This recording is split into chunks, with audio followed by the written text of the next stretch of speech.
Hello everyone, this is Young at Heart session 12B, a little addendum as I forgot to share with you some important historical information about Humpty Dumpty.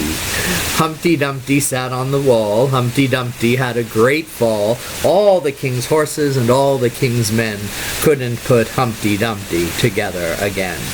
Well, it seems that this poem is an allusion to an alleged occurrence during the English Civil Wars that occurred between 1642 and 1651. There were three wars in succession, and they were between the parliamentarians and the royalists. The parliamentarians wanted to rule England by parliament alone. The royalists, as their name indicates, wanted the monarchy. Ultimately, there was a concession, a compromise, where Parliament would be the primary source of government, but the monarchy would remain right down to this very day. And so the story goes that in one of these wars, the parliamentarians had abandoned their camp. They had literally walled themselves into a camp. They abandoned it, but they left one of their cannons on the wall. And the royalists came along, took over the camp. But when they tried to utilize the cannon, it exploded backwards. It backfired, and down came the wall and a couple of the royalists as well. So there you have an interpretation of Humpty Dumpty.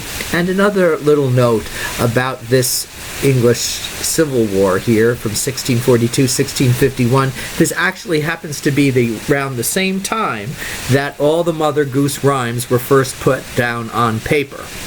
They probably circulated again from people in the folk oral tradition.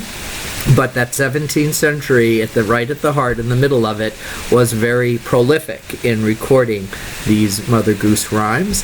It's also the same time of Charles Perrault, or Charles Perrault, as you like, who recorded so many of the fairy tales that we have from French, in their French versions, including the Beauty and the Beast, and his own translations of Aesop fables, and some rhymes that are very similar to Mother Goose.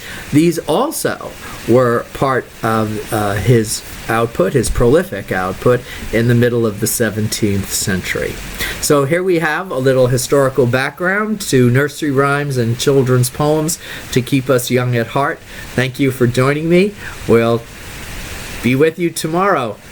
Stay well, keep healthy, and God bless. Bye.